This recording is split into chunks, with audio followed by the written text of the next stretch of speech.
The first question is, what is church leadership on the abortion issue supposed to look like?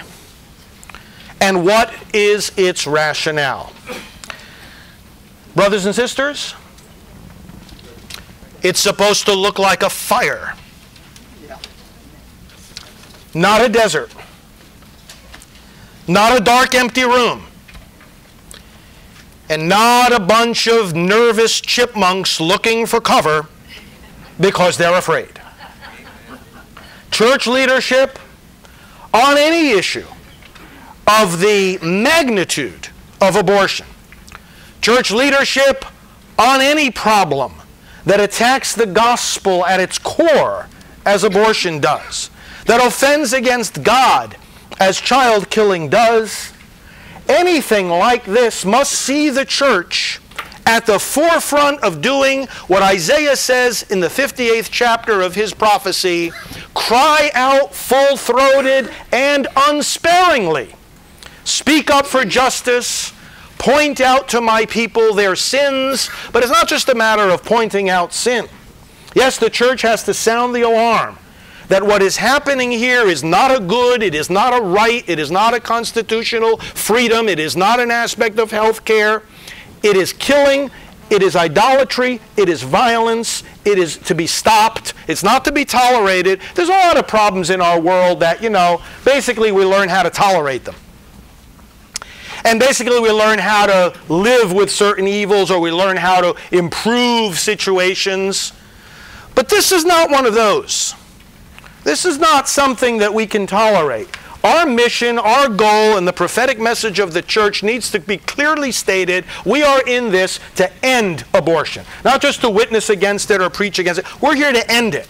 So this is a very goal-oriented kind of leadership. It's the leadership of the church proclaiming the truth in the midst of an awful lot of falsehood and confusion, all right? Lifting up the right to life. This is not only defending about the rights of these babies, it's defending the rights of the one who created them, saying, I believe in God, as we say at the beginning of the creed, is a very courageous and prophetic statement. Because if we believe in God, then we're saying we're not God. And we're saying the government's not God, and the court isn't God, and the president's not God, and there is no other God. That first article of faith is what tells us we have to end abortion. Because there's only one way that you can tolerate abortion. There's only one way a church can tolerate abortion, and that is not to believe in God. So what does the church leadership have to look like on this? A clear prophetic voice, teaching in season and out of season about what this is. Again, Isaiah 58, lift up your voice like a trumpet blast. But then it's not just a matter of pointing out that there is a sin. It is a matter of the church being, as the church is always called to be, the presence of Jesus Christ in the world, which means what? What does the church say to the world? How can you sum it up in 4 words? Very simple. What does Matthew say at the beginning of his gospel about this child who is born, who was prophesied, who was prepared for, and who in the eternal plan of God became flesh and became visible to us? Who is this? And how is his coming summarized? And then how, with those same 4 words, does this same Jesus, before he ascends into heaven, give to the apostles the Great Commission and give them the promise that lasts until the very end of time? The words are the same. I am with you. And he shall be called Emmanuel, a name which means God is with us.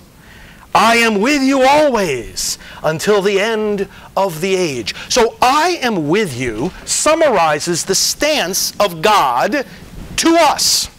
And it summarizes, therefore, the stance of the church to the world. It's saying, hey, we're not here to point fingers of condemnation. We're here to extend hands of mercy and of help hope, of courage, and of strength.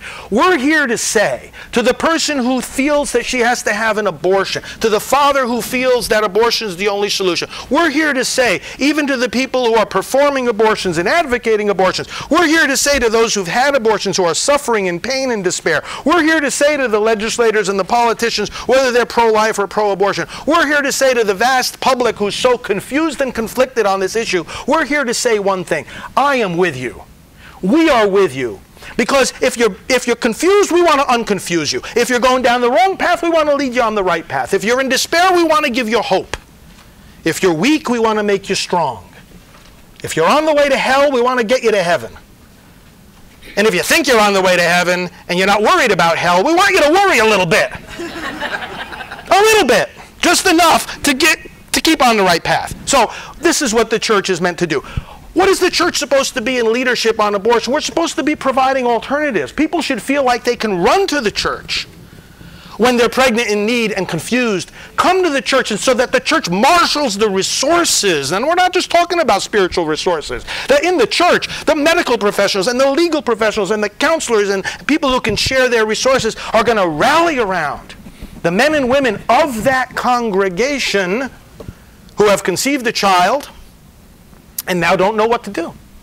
The church should be the place of first resort. The pregnancy centers need to be working in conjunction with the churches. The churches need to be encouraging the centers, but the church herself should be a place of refuge. And then, of course, obviously, an oasis of mercy. The church has got to be the place to which the sinner runs with confidence, knowing that the ocean of God's mercy will and can never be exhausted. Church leadership, brothers and sisters, here also has to be clerical and lay together. In other words, it's not something that we expect the pastors to do all by themselves, but neither is it something that we should expect the lay people to do without the pastors. The challenge here is, how do both clergy and laity work together to build a culture of life? We have to avoid clericalism. Clericalism says, you know, we can't do anything unless the pastor gives us his okay. That is not the teaching of the Catholic Church, and it's certainly not the teaching of other Christian churches. The Catholic Church is the most hierarchical church of all, and yet that is not our teaching. We don't sit around waiting for orders from Father, you know, or from the bishop in order to do something. You know who gave you the commission and the right and the duty to defend life and to end abortion? Jesus Christ. Through your baptism, through your confirmation, through your profession of faith, it is the Lord who calls us to this.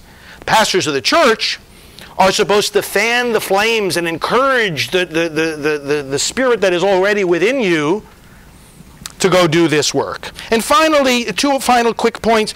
The leadership of the church on this issue needs to be interdenominational, and what better symbol of that than the National Pro-Life Religious Council? Even we, just at Priests for Life, for our own activities, we have always put the highest priority on working across the body of Christ, because the pro-life movement is not the time to be saying this denomination is right on that point and this other one is wrong, or talking about our divisions, or even worrying about our divisions. What we worry about here is the common call of Jesus Christ to defend life, so that when we say Jesus Christ is Lord, which we all affirm together, no matter what Christian denomination we come from, we know what that means is if Jesus Christ is Lord, then only He can give or take human life. It's interdenominational. And finally, it's appropriately political. The involvement of the church needs to be appropriately political. What I mean by that is, people in the congregation don't want the church to tell them who to vote for. But they do expect the church to morally evaluate our politics. The problem with the church addressing politics is not that the church is too political. The problem is that our politics is too pagan. And so the church has something to say about it. The church has something to say first all about our responsibility to vote, and then the church has something to say about how you go about evaluating the candidates and which issues matter the most. And of course, without life, we don't have anything. No issue is an issue at all if life isn't important. And we, the people of God, need to elect candidates to public office. We need to elect public servants who know the difference between serving the public and killing the public.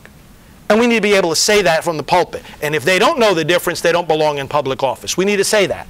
and be able to say it clearly and prophetically.